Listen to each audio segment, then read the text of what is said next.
2025년 3월 16일 일요일 돈다방 미쓰리 시작하겠습니다. 자, 우선 후원 계좌로 후원해 주신 분들 다시 한번 진심으로 감사 말씀드립니다.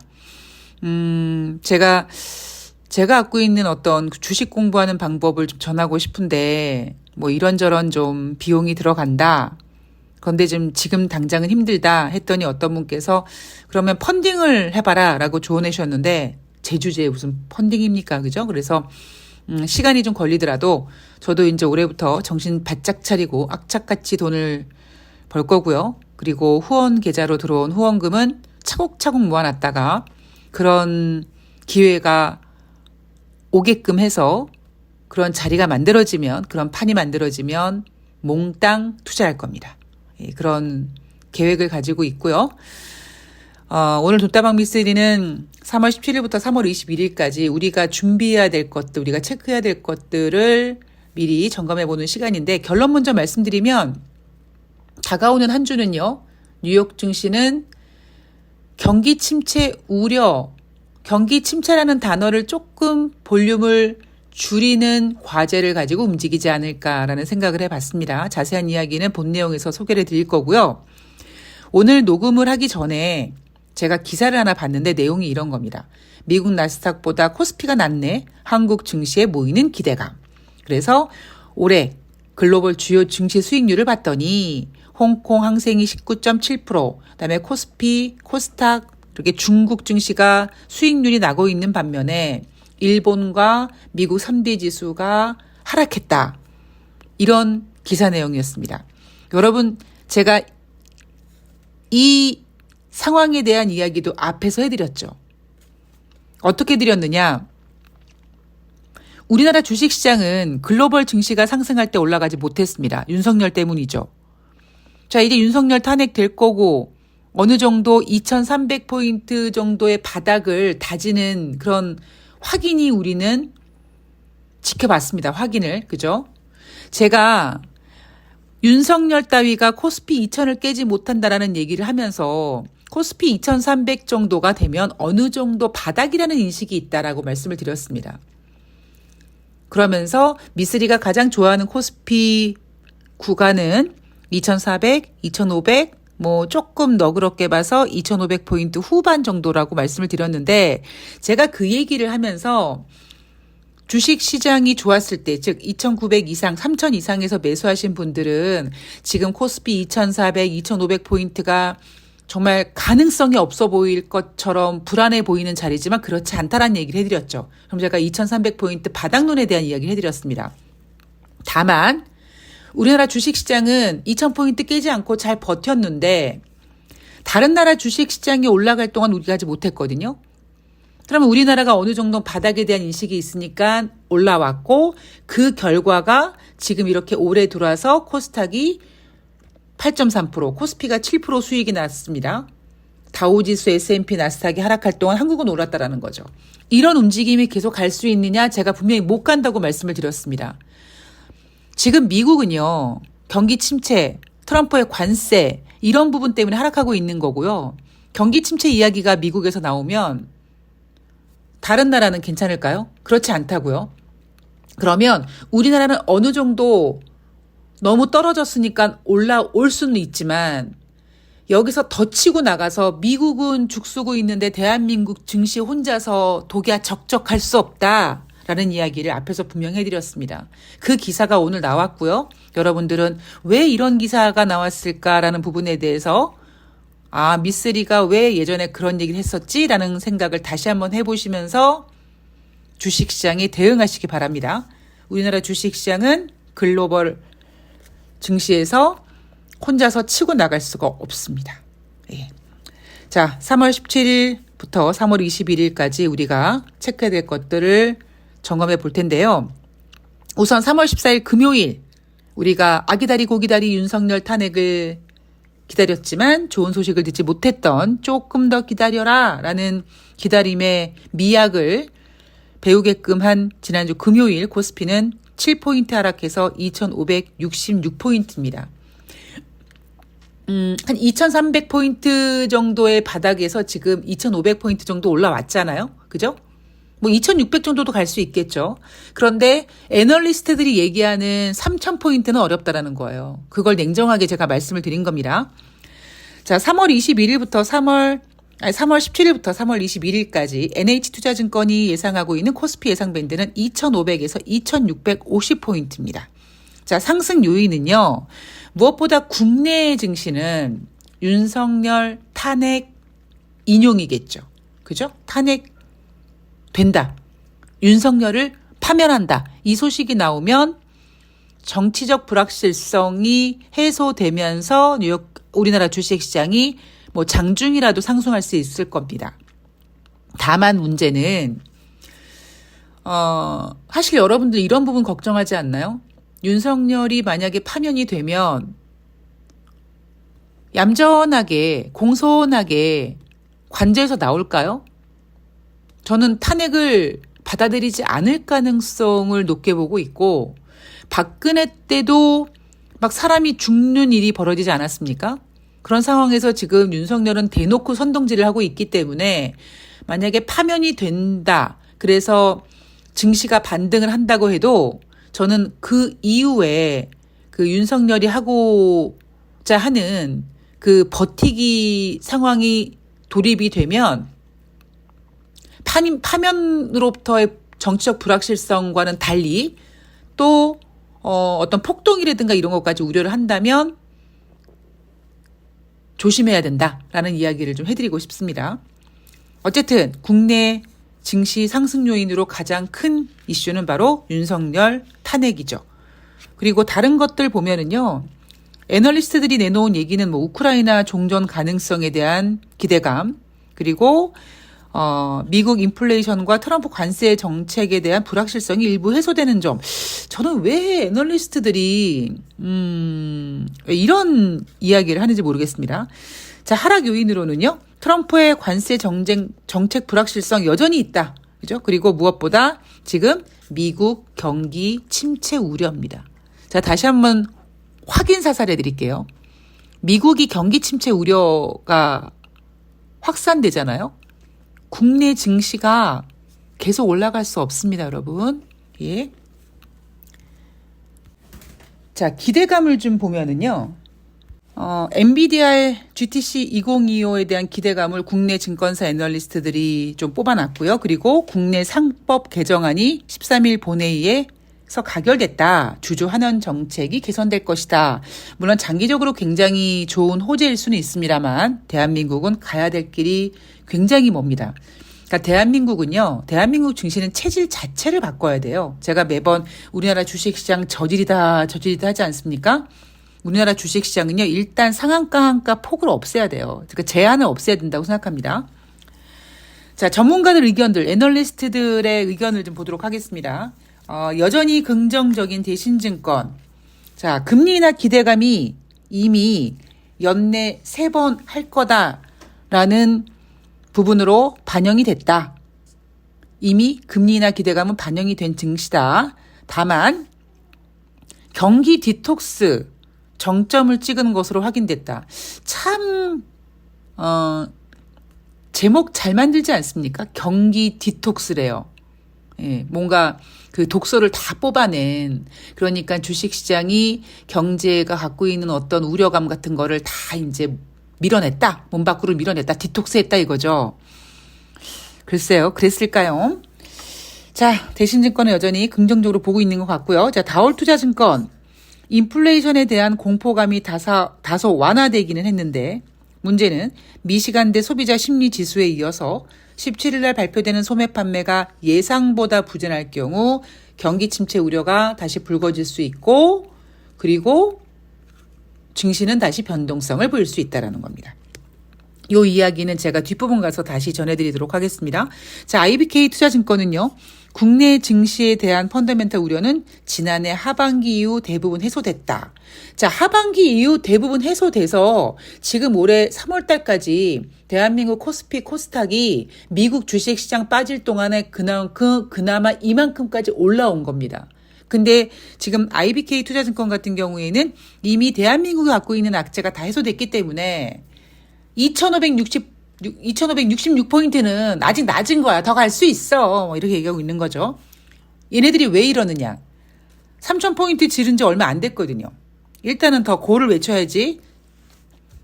뭔가 이렇게 뭐라 그럴까요? 아유 또 거짓말 했어? 이렇게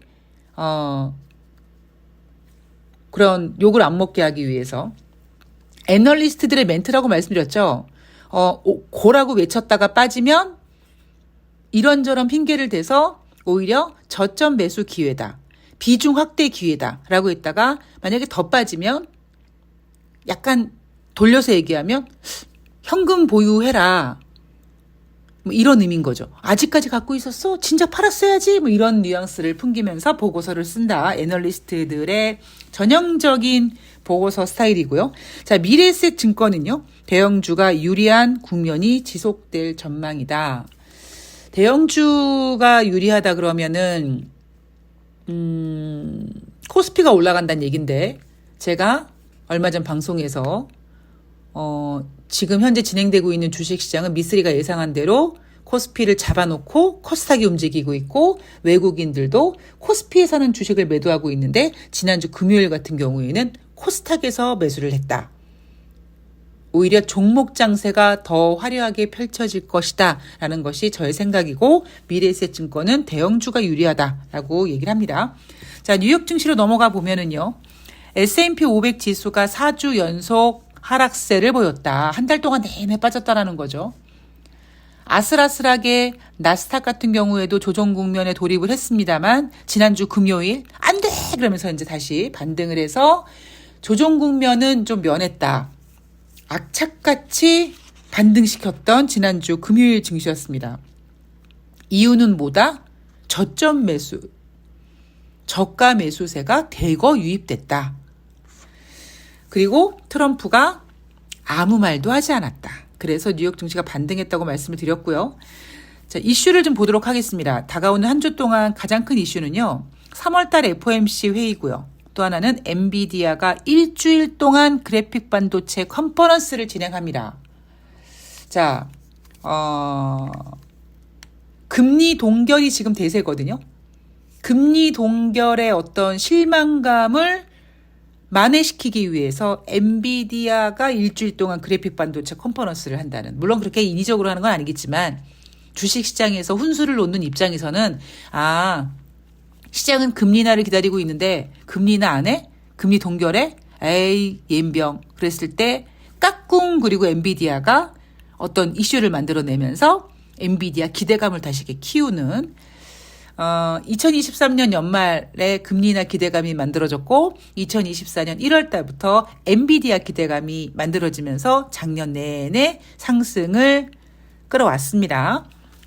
자, 경제 일정 보겠습니다. 3월 17일 2월 달 소매 판매가 발표가 됩니다. 제가 경제 지표 쭉 읽어드리고 정리를 해드릴게요. 그리고 3월 달 엠파이어 스테이트 지수가 발표가 되고요. 화요일 날은 2월 주택 착공, 2월 건축 허가, 산업 생산, 그리고 FOMC 1일차. 3월 19일은 경제 지표 발표 없이 FOMC 금리 결정 발표되고 제롬 파월 연준 의장의 기자회견이 있습니다. 3월 20일 목요일은요. 미국의 4분기 경상수지, 목요일이니까 주간 신규 실업수당 청구 건수, 그다음에 그러니까 월 후반으로 넘어가니까 기존 주택 판매 같은 주택 지표가 발표가 되죠. 3월 필라델피아 연방준비은행 제조업 지수, 그리고 금요일 날은요. 경제 지표는 발표되지 않고 연준이 금리 결정을 했으니까 블랙아웃 기간, 즉 주둥이에 자물쇠를 꽉 채웠던 연준 의원들이 이제 발언을 시작합니다. 그 첫 스타트가 존 윌리엄스 뉴욕 연방은행 총재가 연설을 하죠. 3월 달은 금리를 동결했습니다만 과연 연준 의원들은 어떤 생각으로 다음번 금리를 고민하는 것인가. 앞으로 여러분 2025년도 상반기 금리 결정 3월 FOMC 회의 이후에 2번 더 남았습니다. 자, 경제지표가 이렇게 발표가 되는데요. 우선 소매 판매 이야기를 좀 하자면 지난주에 미시간대 소비자 태도 지수가 굉장히 안 좋았죠. 그죠? 제가 여러분 이 지수의 기준은요, PMI처럼 50이 아니라 100이랍니다. 그런데 50대까지 내려왔네요. 라고 얘기한 게 바로 그 소비자 태도 지수입니다. 그리고 5년 뒤 인플레이션, 예상 인플레이션이요. 1993년 2월 이후 32년 만에 최고 수준으로 상승했다고 합니다. 5년 뒤에 예상되는 인플레이션이. 그런데 지난주에는요. 소비자 물가지표, 생산자 물가지표가 둔화됐어라는 거를 부각시켜서 스태그플레이션의 우려를 좀 벗어나게 하려는 노력을 했던 게 지난주였잖아요. 그러면 스태그플레이션 이슈가 없어졌으니까 경제 지표는 부진하게 나왔으니까 3월 달에 금리 인하를 해야지 라고 함에도 불구하고 여전히 연준 위원들은 좀 버티기를 하고 있죠. 그 이유는 바로 트럼프 때문입니다. 트럼프 너 관세 전쟁할 거잖아요. 관세 전쟁하면은 인플레이션 올라갈 건데 이런 분위기가 연준 분위기라면 제롬 파월 연준 의장은 너 이 새끼들 너 니네가 금리 인하 안 하나 보자. 내가 막 얘기해가지고 증시를 막 흔들 거야. 막 변동성 만들고 불안하게 만들고 관세 전쟁 때문에 경기 침체 얘기 나올 거고 그럼 니네가 금리 인하 안 하는지 두고 보자. 이런 기싸움이 지금 진행되고 있잖아요. 그런데 제가 하고 싶은 얘기는 1월 달에요. 1월 달 미국의 소매 판매는 0.9% 감소했습니다. 굉장히 충격적이었어요. 그런데 오히려 소매 판매가 이렇게 부진해지면서 자연스럽게 금리 인하로 가는 분위기가 갔었어야 되는데 자꾸 인플레이션 지표가 꿀렁꿀렁하니까 이게 금리 인하 기대보다는 갑자기 분위기가 스태그플레이션이 아니냐 막 이런 쪽으로 갔단 말이에요. 제가 그랬죠. 결론부터 말씀드리면 다가오는 한 주는 뉴욕 증시가 야 경기 침체 볼륨 좀 줄이자. 여기에 집중할 거다. 그래서 지금 시장은요. 소매 판매가 0.6% 상승했을 거라고 봅니다. 그런데 아까 그랬죠. 아까 다올투자증권이 미시간대 소비자 심리지수에 이어서 소매 판매가 예상보다 부진할 경우에는 침체 우려가 다시 나타나서 변동성을 일으킬 수 있고 뉴욕 증시가 또 한 번 하락할 수 있다. 이런 얘기 하지 않았습니까? 그런데 저는 오히려 만약에 0.6%만큼만 나와도 미국은 경기 침체 아니야 뭐 이렇게 할 수 있겠죠. 그런데 저는 오히려 어떤 생각이 들었냐면 순간적으로 이것들이 1월 달에 0.9% 감소됐다고 한 거 이거 다시 계산기 두들겨가지고 지난 1월 달에 0.9% 감소 아니고요. 그거보단 좀 낮았어요라고 수정하지 않을까라는 생각을 해봅니다. 예. 그냥 그런 생각을 해봤어요. 그러지 않을까. 자, 제가 그랬죠. 다가오는 한 주는 뉴욕 증시가 이 경기 침체, 지난주 같은 경우에는 소비자 물가지표, 생산자 물가지표 같은 것들을 잘 이렇게 해가지고 스태그플레이션 아니야, 인플레이션 둔화되고 있어 이런 거에 집중했다면 다가오는 한 주는 경기 침체 우려를 좀 누그러뜨리는 그런 목소리를 줄이는 것에 집중할 거라고 말씀을 드렸습니다. 그래서 소매 판매는 0.6% 증가됐을 것이다. 이 예상치만 나와도 예상치만큼만 나와도 경기 침체 이야기 쑥 들어가겠죠. 그런데 만약에 0.6%가 안 된다. 뭐 한 0.4% 정도 됐다. 그러면 예상보다 부진해 어쩌죠? 경기 침체 아니에요? 이렇게도 걱정할 수 있으니까 1월 달에 발표, 1월 달 소매 판매가 0.9 감소가 아니라 감소폭이 좀 덜 했다. 뭐 이런 식으로 예쁘게 포장해서 경기 침체 우려를 좀 해소하려고 하지 않을까. 왜? 경제 지표이기 때문에 사람이 하는 일입니다. 그리고 3월달 엠파이어 스테이트 제조업 지수와 목요일날 발표되는 3월달 필라델피아 연방준비은행 제조업 지수가 지난번 발표했을 때 다시 죽을 썼거든요. 만약에 이번에도 좋게 나오지 않는다면 뉴욕 증시에서 언급을 하지 않을 겁니다. 예.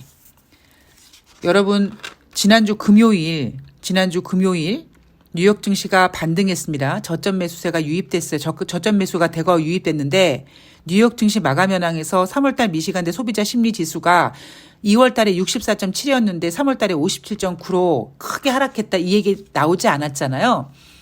그러니까 다가오는 한 주도 경기 침체 우려 볼륨을 줄이기 위해서 부진한 경제 지표는 언급하지 않는 쪽으로 가지 않을까라는 생각을 해봅니다. 주택 지표는 지금 현재 그렇게 의미 있는 상황은 아니고요. 그리고 존 윌리엄슨 뉴욕 연방은행 총재 연설 뭐 들어봐야 알겠고 아직까지 이제 금리 결정된 다음에 다음번 금리 결정 때까지 기회가 있으니까 뭐 큰 영향을 끼치지 않을 겁니다. 자, 과연 뉴욕 증시 반등할 것이냐, 재하락할 것이냐. 자, 작년 12월 달 대선이 끝나고 막 이러면서 연말까지 가고 이러면서 주식시장이 좋았단 말이에요. 연준은 금리를 그래도 25bp 인하했습니다. 그러면서 2025년 금리 인하 횟수를 원래 4번으로 하려고 그랬는데 2번으로 줄였죠. 그래서 뉴욕 증시가 아이고 실망감하고 하락했던 적이 있었습니다. 그런데 최근 경기 침체 우려 이야기가 나오면서 주식시장이 하락하고 이러니까 2번 금리 인하 횟수가 다시 3번으로 늘어나고 있고 아까 대신증권이 얘기한 것처럼 3번 할 거야라는 기대감이 이미 반영됐다라는 겁니다. 그리고 엔비디아 같은 경우는 17일 날부터 21일까지 일주일 내내 컨퍼런스를 하는데 18일 젠슨 황 CEO가 기조연설을 합니다. 이날이 하이라이트라고 하죠. 자, 만약에요. 지금 시장 분위기는 연준이 금리를 동결할 것이다. 그러면 그래 금리 동결할 거 알고 있었어. 알고 있는데 알고 있으면 더 이상 악재가 아니야 라고 생각할 수 있겠습니다만 문제는 지금 제롬 파월 연준 의장, 즉 연준 위원들과 트럼프가 지금 기싸움을 하고 있단 말이에요.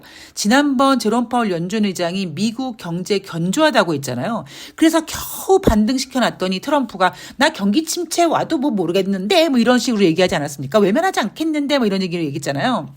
그것처럼 금리를 동결해놓고 제롬 파월 연준 의장이 다음번 금리 인하 기대감을 열어놓지 않는다면 뉴욕 증시는 실망하겠죠. 그 실망감을 엔비디아에 대한 기대감으로 열심히 키우려고 할 겁니다. 소매 판매도 잘 꼼지락해서 예쁘게 만들어 놓고 금리 동결에 대한 실망감도 엔비디아 기대감으로 꼼지락 만들어 놓고 이런 식으로 다가오는 한 주는 경기 침체 우려라는 목소리를 줄이려고 뉴욕 증시가 노력하지 않을까라는 것이 제 생각입니다. 예상대로만 되면 좋겠고요. 제가 전해드릴 얘기는 다 했습니다. 그리고 어차피 뉴욕 증시가 또 펼쳐지면 제가 이렇게 딱 판을 만들어 놓은 상태에서 하나씩 이렇게 맞춰나가는 방송이 돈다방 미술이 아니겠습니까? 그래서 저는 이렇게 한 일주일을 예상하고 있는데 매일매일 열리는 뉴욕 증시에서 과연 어떤 부분이 수정이 되고 어떤 부분을 고쳐야 되고 뭐가 좀 부족했고 어떤 혹시 방향의 수정이 필요했던지 새로운 이슈가 나왔는지 그런 부분에 대해서는 제가 뉴욕 증시 점검해 드리면서 계속 꼼꼼히 체크해 드리도록 하겠습니다. 자, 오늘 방송은 여기서 마칠 거고요. 저는 3월 18일 화요일 날 월요일 뉴욕 증시 가지고 찾아뵙도록 하겠습니다. 저는 내일부터 또 매매에 집중하고 이벤트 하시는 분들 열심히 정신 차리고 이제 수익 내드릴 수 있도록 최선을 다할 거고요. 여러분들도 모두 일주일 동안 화이팅하고 힘내시기 바랍니다. 일주일의 시간 안에 윤석열은 파면되겠죠. 그런 좋은 소식 기다리면서 행복한 일주일 시작해 보아요. 저는 화요일 뵙겠습니다. 고맙습니다.